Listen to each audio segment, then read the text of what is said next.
Hello everyone. Welcome to Art Town Podcast series or ATPS as we like to call it. Every week on Friday we feature art and design professionals who take us through their journey in this fascinating world of art. Make sure you follow us on Instagram, Facebook and Spotify, and with that let's continue with the show and dive deep into the ocean of art.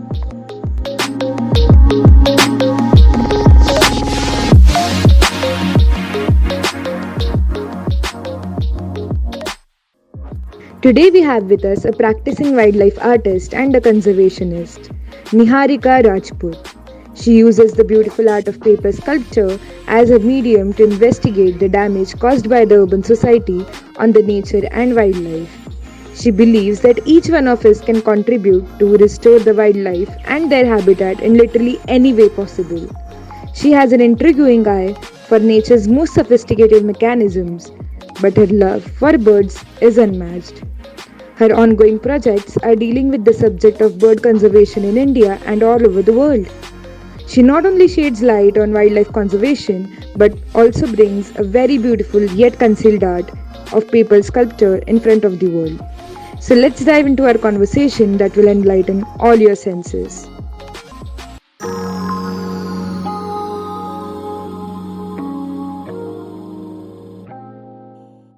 Hello, Niharika. It's our pleasure to have you today.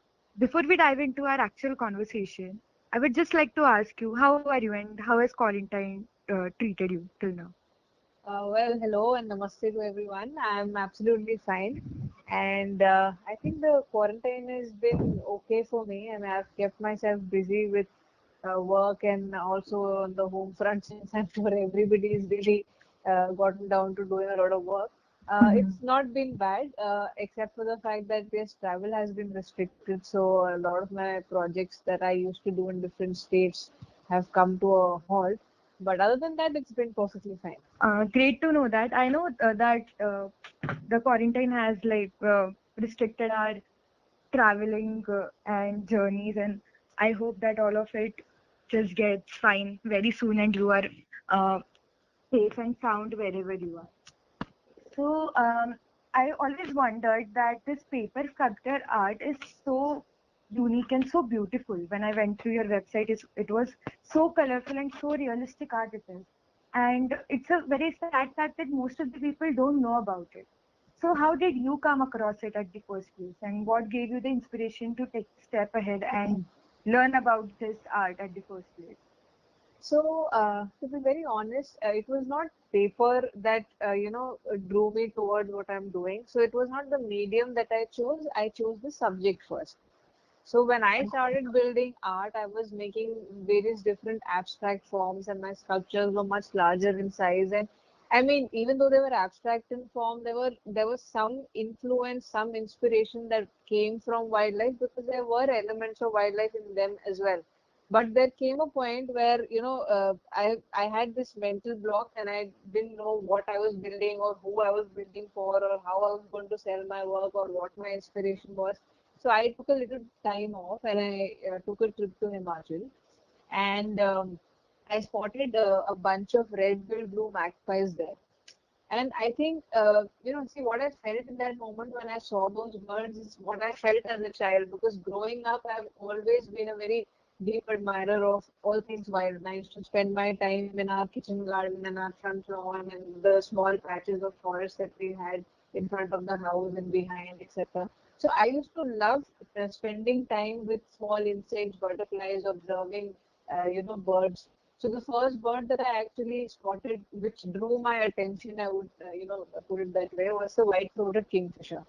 So I think what I felt as a child, being surrounded by wildlife is what I felt when I saw those red-billed blue magpies. And in that moment, it became clear to me that I wanted to replicate wildlife to as much detail as possible because what is out there in nature, I mean, there is nothing more beautiful than that. I mean, they're the most sophisticated mechanisms, right? So, what happens is that that is what I basically chose. And so I decided I was going to do that. And so basically, I chose the subject. I did not really choose the medium.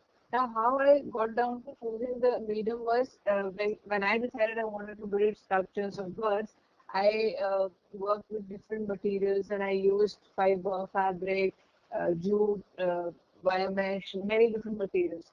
But nothing was replicating the feathers and the plumage of the bird as good as paper did, right? So Yeah. finally, I decided, like when I worked with paper and I saw that this was replicating the feathers to the very last detail, I decided to choose paper as my medium, and then I started to work with it. So now I have come to a stage where I can work with paper and I can create different species.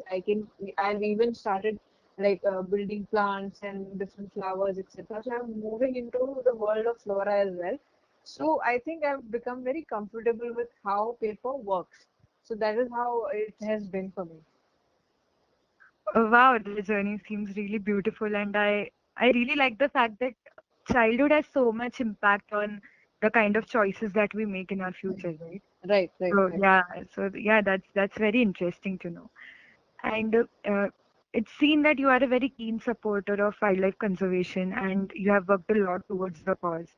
And many of us are like aware about the cause and we are aware about the adversity, but we hardly do anything, which is a very unfortunate thing. But we hardly do anything. So how did you get drawn towards this cause and like decided that you want to dedicate your life to it? See, what happened with me was, it's not that I decided one fine day that I want to be, wildlife conservationist. For that matter, I'm not a conservationist, I'm not a scientist, I'm not an ornithologist, I'm none of those things. But what happened is when I started building these birds, I started reading more about them. I started watching more documentaries, and there were so many things that start surfacing, right? So I read about the beef oil spill. I read about the wildlife trafficking of so many species, not just birds. Then the illegal wildlife trafficking, and then there were so many things that just kept coming up. So and I did not really take up this very seriously. And I mean, of course, when you read about things like that, you feel bad and you want to do something about it. But as a wildlife artist, I did not know what power I had to do something about it on the ground. It is only when I traveled to Ladakh in the year 2015, and I was having a conversation with my driver at the time, Jigme, and he told me about the black-necked crane, which is a bird that is found in Ladakh, and it's highly revered by the Buddhists. And he was telling me about what's happening to the crane, how the population the numbers are going down, and how it's listed as vulnerable by IUCN. I mean, after seeing, and I did not see the bird at that time. Now I've spotted the bird twice, but in that year, on that trip, I did not see the bird. And I also happened to visit an art gallery towards the end of my trip in Ladakh, and I did not expect to see an art gallery there. So when I got back to Delhi, I started doing a little bit of research on the black-neck crane and about its status and what's happening to the bird. And I realized that what can I do as a wildlife artist? What are my roles and responsibilities? Because see, your subject is wildlife, right? And if Yeah. that subject only like ceases to exist, if it's not going to exist, like there is no point of like I will have nothing to do, and it'll just be wrong on so many levels if I didn't do anything about it. So Yeah.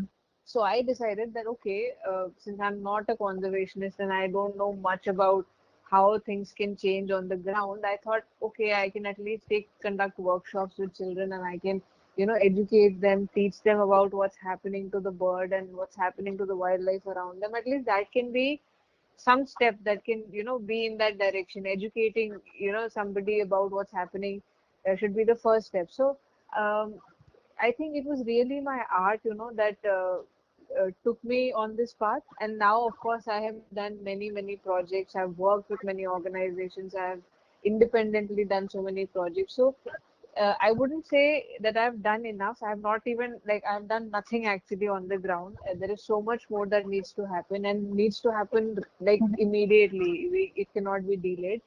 So that is how it's been till now. Uh, it's a very nice thing that whatever you knew, you tried to make a change through it.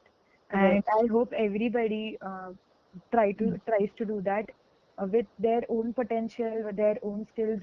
But Right. I hope this message gets spread to each and every one of us, and every one of us takes a step, even small it may be, but every one of us should take a step ahead. Right. So, How do you exactly aim to spread the message of wildlife conservation through your art? And how do you think paper sculptures can help you make an impact in this field? So see, what I have been doing is that I started this project, like I mentioned about the black neck crane. I started that project in the year 2016, and how it began was I did an exhibition of black neck crane sculptures that I built in that art gallery which I visited, which is Ladakh Arts and Media Organization. And so it was not just an exhibition for the sake of coming and seeing the birds, but it was to basically educate people about what is happening to the birds. So we conducted, like me and the gallery collaborated, and we conducted various workshops for different children from different schools. And I was teaching them how to build very simple, basic paper models of the black-neck crane. Now, it is not just my workshops are not just restricted to building a piece. It is also like we make sure that we conduct some bird watching trips. We introduce them to bird guides. We teach them a little bit about the eBird app. Then you see the idea is to basically somehow get them interested in becoming citizen scientists. That is like something that they can do. They can gather data, put it on that app, and at least it can be used by actual scientists, who are working in the field.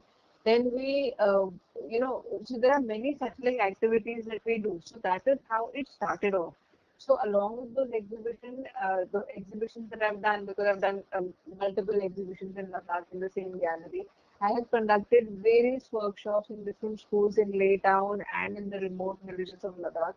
And to my surprise, when I started conducting these workshops, I realized that, most of the children know about the black neck crane, but what they know is just the name, nothing beyond that. They've probably never even seen it. So they need to know what's happening to the bird and how they can, like what can they do to help. And for them, like I asked them a very simple question. For example, I asked them to, name a few animals that are found in Ladakh, and they ended up saying, "Oh, there are elephants and tigers and giraffes found in Ladakh." Now, see, that's the problem. If you don't know what's found around you, what the Yeah. wildlife that's around you, how will you, uh, you know, try to protect and preserve what's there? So the first step is to educate yourself. Yeah. So from there, I have also picked up many artist residencies, such as the one that I did in Canada. I lived there for 3 months, and it was on the hummingbirds found in the region. So I try to collaborate with a nature center there, Allen Brooks Nature Center, and also some hummingbird banders, people who've been banding hummingbirds for many years.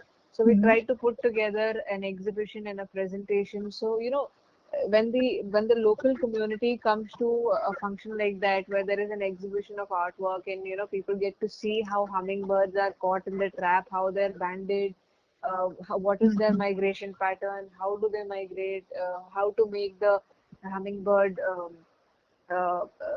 nectar, and how to feed them, etc. So there are so many things that people pick up on, which if a project like this is not there, then they might not like especially sit down to read about the bird or what's happening to the bird, etc.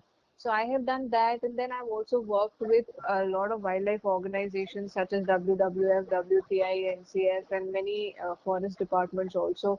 I've been invited to bird festivals to conduct workshops. I have given talks many times. I have spoken about my work. I've spoken about the species that I've been working on. And also, what happens is that, see, when I'm working with I've also conducted a bird festival in Ladakh. This was in the year 2018. And this bird festival was the first bird festival of Ladakh. So many people flew in from all over the country. And I had many artists on board. So it was a huge exhibition of artwork of birds found in Ladakh, not just sculptures. We had paintings, we had animation, we had animated movies, we had performances, we had a conference in which we had the people from the forest department and some avid birders who've been working in Ladakh who came and spoke a little bit about their research work and what's happening to the birds, and what are their observations, etc. So it was a grand event, a 7 day long event, and 7 days long event. And um, so, I mean, I myself I'm learning slowly about things that I can do on the ground. Like I would want to make a nature interpretation center in the future, and I've been talking about it for a while now. And I would like to, put everything under one roof so that at least the local community knows about what is found around them, and then they can educate themselves about what's happening to the wildlife and how they can take measures to, protect and preserve them. So this is how, and as far as the paper sculptures go on the side, see, I feel that bringing a piece of nature into your homes will always act as a reminder of what's out there and needs to be protected. So I think that is why I do what I do. Yeah, so that actually gave me a very different perspective of this situation, and it's very, very nice. So thanks for giving me that. Mhm. Um, considering that the field that you're working in is so Mhm. unique, and not many people must be like experts and masters in it, right? So, who guided you in your journey, and how did you reach the perfection in this intricate paper art? So, see, first of all, let me just say I'm completely self-taught.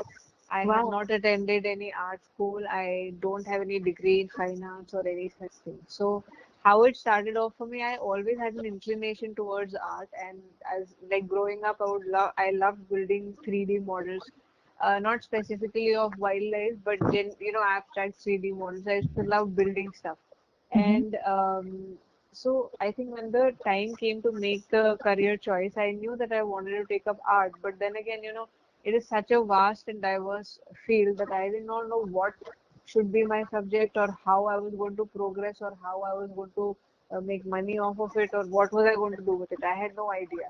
So initially, when I was in my college, I started interning with this organization called People Tree, and while I was working there, I think everybody there, I mean, there are so many people who guided me in so many different ways, and that is actually the first time when I started building birds. But the kind of birds I learned how to build there were very different from what I do now. They Oh. were very simple, basic models made out of MC. And but I would, I would say yes, definitely that is where it all started.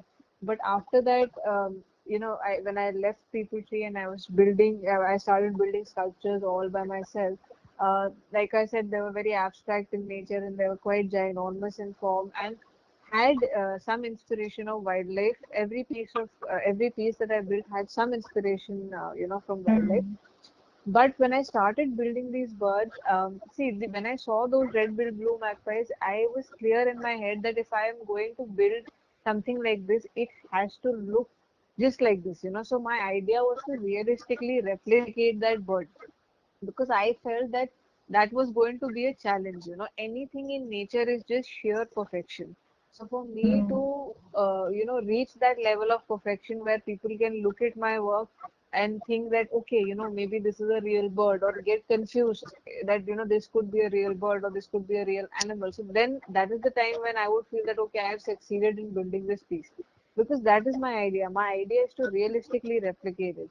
So I think it really just came with a lot of experimentation. I worked. It did not happen overnight. I was working for months. I was working, and it took me a lot of time to Mm-hmm. actually reach a point where I could build something that I was proud of, and look at it and say, okay, fine. I think I've realistically replicated that bird. Wow. So, once I reached that point, after that, of course, I mean, and learning is something that, I mean, learning is an ongoing process. So I'm still learning every day. I make mistakes and I learn from it. And I think the key is to just see what's out there and, try to replicate that to the, Yeah. very last detail. Yeah. Mhm. So, That's very impressive what you said, and I hope that self-driven people like you make this art, this rare art, popular amongst people, and your expertise will surely help the future generations as well. I hope So, so. yeah. Since many of us are not aware about this beautiful art, can you briefly tell us how it is exactly made and what all process goes into it? So the sculptures that I do, I mean, it's a lengthy process and it requires a lot of time. I usually start by doing a lot of research. So if I've picked a particular species of bird, I have to read up about it. I have to try and get a good understanding of the anatomy of the bird. I have to understand the postures that I'm going to work with. the color of the plumage, how the sun reflects on the plumage. So there are many things that have to be taken into consideration. What should be the size? Because sometimes I'm doing a life size model, and sometimes I have to shrink it down to a miniature model. So I have to weigh those things out and decide how I want to build my work. So that is the first step. And then the second step is basically sketching everything in detail. So I need to sketch the wing feathers, the tail feathers, the body feathers, and also the different body parts in as much detail as possible, because when you're replicating something, it has to look just like that, right? So you have to be very careful of that. So when I'm done sketching everything, the next step is to basically get the stencils ready. That is another, like step which is quite time consuming. So I cut out each felt, try to trace and retrace just to get the final stencils. And once I have my ready, then I have to select the paper that I'm going to use, or I have to paint the paper that I want to use, like give a base color to the plumage. So I need to do that.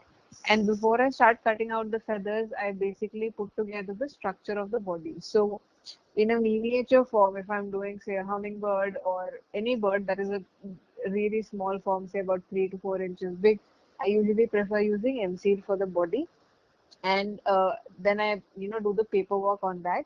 But if I'm doing a life size version or anything that is bigger than 3 to 4 inches, I prefer using wire and paper to build the structure of the body. And once the structure is ready, then I have to basically start gluing the feathers on the body. Now this is a time consuming process because each feather is carefully hand cut to precision, and to do that, you really have to sit down. It's a repetitive process, and sometimes even I lose my patience. But then, if you want the perfect piece, you have to do that. You have to go through it. And once the feather work is done, like I've glued the wing feathers, the tail feathers, the body feathers, and everything is done, then the last step is to basically paint the bird.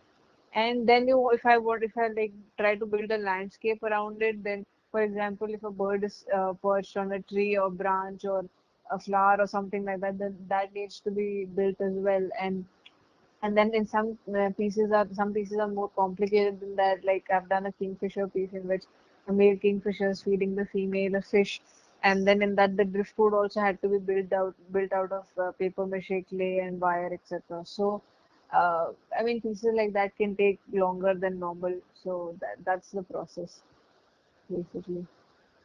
Thanks for giving such a detailed explanation. Well, like you told us that you have discovered this paper art in your journey as a art enthusiast. So while going into the depths of paper sculpture, what change this art made in your life and your personality, and what has it add you? Uh, See, I personally feel that building these pieces has, like I said, patience is the first thing that you learn, because if you don't have patience, you just can't build these pieces. So I think that is a skill that not only like has to be incorporated while I'm working, but is also something that is a part of my life. Like I have generally become extremely, I was always very patient in my life. That is why I think I'm being able to do what I do. But I think I've become more patient than I was before. And another thing that it has given me that maybe it was already there, but then I think it has enhanced this, my level of observation. Like I look at things very differently, and when I look at something, and not just in nature and wildlife, of course, that is something that I do on a daily basis. Without that, I'll not be building what I'm building. But generally, looking at different textures, looking at just my skill of just my, I won't say skill, but just my observation like power. Like I look at things very differently now in life and otherwise also. So that is something that I feel I have gained from it. um yeah, I think that's about it. Yeah. So great to know that, and it's wondrous how such kind of things actually make such a huge change in our personality, right? Right, that is Yeah. true, that is true. Yeah. So you have been on a lot of national as well as international campaigns, and these were all related to wildlife preservation, I guess. And Yeah. so whenever you were out of India or even in India, even in the northern side of it, so how was your experience while teaching children, and how was your experience in sharing any sharing your experience to them and teaching them your art. Would you like to share any interesting incidents with us that happened during these any of these campaigns? So I think working with children, and I do work with children, but I also work with adults. I've, Mm-hmm. whenever I've conducted these workshops with children, and I've worked in different states. So for me, and I've worked with different age groups as well. So it has really been very exciting for me, to be honest. And I have myself learned so much from those children. And there have been so many funny incidents. Um, but before I tell you the incidents, I feel that just being with children, one, not only they learn from you, but you also get to learn a lot from them, their experiences.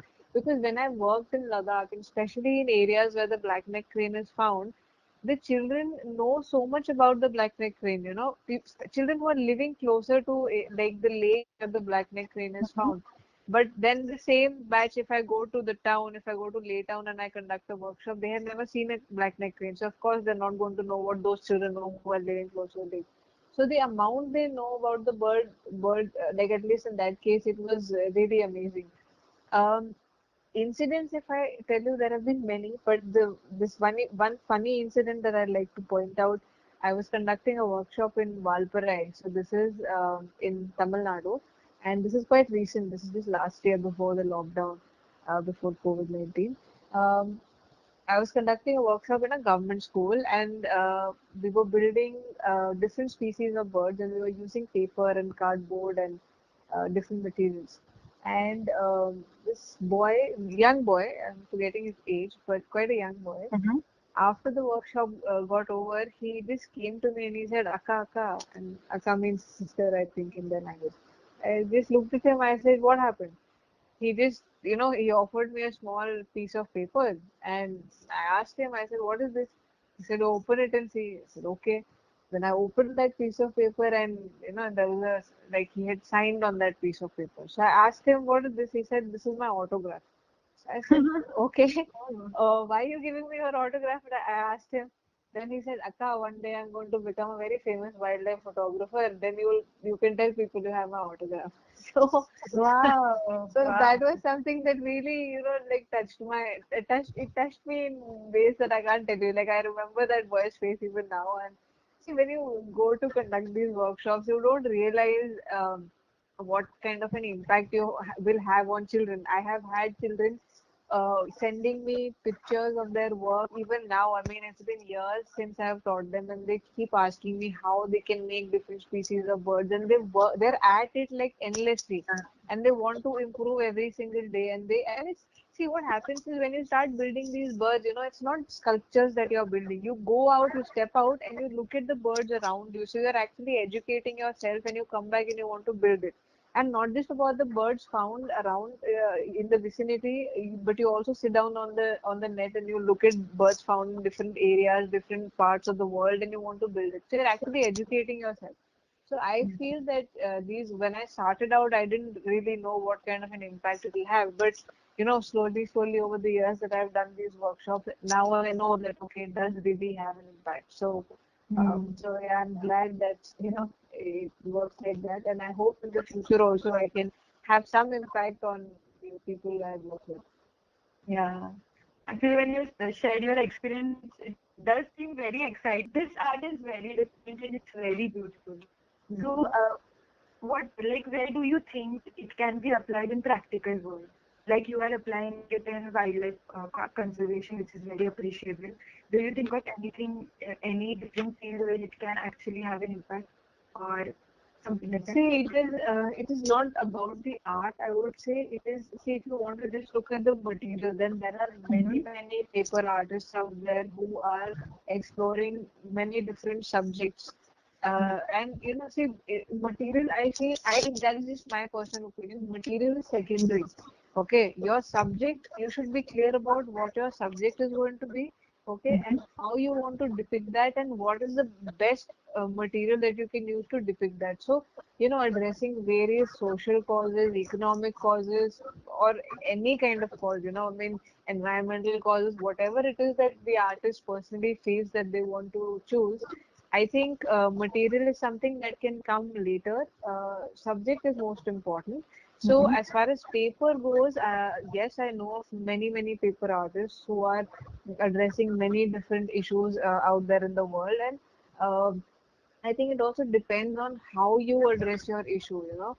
Yeah. So, and how well the message is getting delivered. So, I Mm-hmm. think these are the things that are important. But as an art form, like art as wildlife art in itself is such a diverse form, and there are people who are painters, and then there are people who sculpt, and then I mean now you know with the world being digital, there are so many things that have come up, and Yeah. people are of course using different mediums to convey their message. So um, so yeah, I mean I think it's really a personal choice and how you want to deliver your message. That is what is most important. Yeah, whatever you said was very true, and it actually gave me a different perspective. Right. And yeah, so where do you see this art in coming future? Like Wildlife art per se. wildlife art or paper art, anything. Um, See, wildlife art, see, like, you know, like I said, I mean, wildlife or whatever we are surrounded by is here to stay. Even when we'll be gone, it will be here. At least that is what I hope because we've really like lost a lot when it comes to our environment and wildlife and so many species, etc. So, as far as the art form goes, I think it is only a question of how and like I said, you know, with the world being digital, I have a lot of my friends who are comic artists and who are trying to create comics around what's happening in the world and you know what's happening to our environment and trying to raise awareness. And I think it's a very good way of educating people and also trying to keep them entertained, doing both the things simultaneously. So it's very important that they're doing that. So I think it is definitely here to stay because this is like a very big problem. These environmental problems are extremely huge, and if they are not addressed right now, then I mean, you know, we are doomed. So, whether you use art as a medium to convey that message, or you actually like, you know, do something on the ground, or you know, pick up any medium to convey that message, it becomes very important. So, wildlife art, I think, is here to stay and will always stay because that is just something that we are made of also. You know, we come from nature and we'll go back to nature. And as far as paper art goes, I wouldn't really, I mean, paper is really just a medium for me. People can have different opinions, and paper is just a medium for me. And what artists per se want to make out of it is their personal choice. And you know, medium can change from person A to person B. So I don't think I would like to talk about the medium, so to say. But yes, wildlife art is here to stay, and it will always stay. I mean, that is not something that can go away. Yeah, yeah, very, Mm. very true. And I Yeah. hope that wildlife only gets more and more rich and we are collectively able to save it as well as prosper it. Right, right. Yeah. So what do you dream to do with your wildlife art and any specific goal that is set in your mind? Um, I mean, I want to make as many species of birds as possible, and I also know for a fact that this lifetime will not be enough for me to finish like all the species that exist on the planet. It's just not going to be possible. I know that. Mm.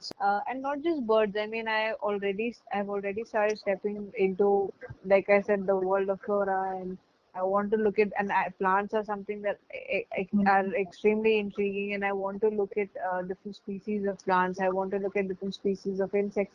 So, in terms of building, there is n number of things that I want to build, and it's just infinite. Like I don't know if I can ever. I mean, I know for a fact that this lifetime won't be enough. And in terms of trying to raise awareness and in terms of trying to protect you know what's endangered and you know what's I mean anything that's out there that needs to be protected in terms of all of that. I would like to do more projects. I would like to do more workshops. I would like to build, like I mentioned, the nature interpretation center. I mean, I hope more such like possibilities come my way and I'm able to do all of those things. So yeah, that's about it. Yeah. And I hope that all your dreams come true. Yeah, I hope so too. Yeah.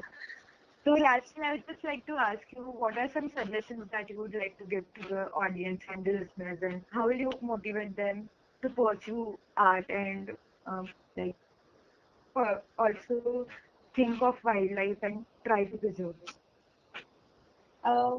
See, if somebody is really genuinely interested in becoming a wildlife artist, I think the first thing that they need to do is they need to step out and they need to be outdoors and they need to be more observant and they need to look at what's around them. And like I've said throughout the conversation, I think educating yourself is the most important thing. So if you don't know what is around you, you will not, I mean, there's no question of becoming anything in it. You need to first know it's not just about wildlife artists. You need to know what is around you, what are you made of, what is the environment made of, and what is the significance of it, how does it keep you alive, what can you do to protect them. All those things are very important. So I think the key is to basically step out and see what's out there, learn from it, and when you realize that okay, if you've decided to be a wildlife artist, then you really have to work with different materials and understand the textures, understand how to build the body, the structure of the body. So all those things, the anatomy of the body, you need to have a very good understanding of all of that. Yeah. So I think, and as far as I mean, motivation goes, I think um, nature is something that can just motivate you. I think just being out in nature, whether it's the rain, whether it's sunny, whether it's snowing, whether it is whatever kind of weather is out there or whatever is growing around you, whatever insects and animals you have, I think nature inspires everybody. I don't think anybody will say, I hate being outdoors or I hate being in nature or I hate Yeah. trees or I don't like animals. I'm sure that everybody, yes, some people can say, oh, I'm scared of snakes, but that is okay. I mean, you can still like the butterfly or an insect or something like that. So I think it's something that you're made of and it is something that you come from. So I think that is motivating enough for anybody who wants to be a wildlife artist. Yeah, yeah, it was really, really inspiring talking to you. Thank And you so got much. to know, Hope you liked our show. You can give your valuable feedback and suggestion of speakers you would like us to host next by writing us on www.artdown.store. Stay tuned to our channel as we are going to come up with brand new episodes every week on Friday. Don't forget to follow us on Instagram, Facebook, and Spotify. See you soon.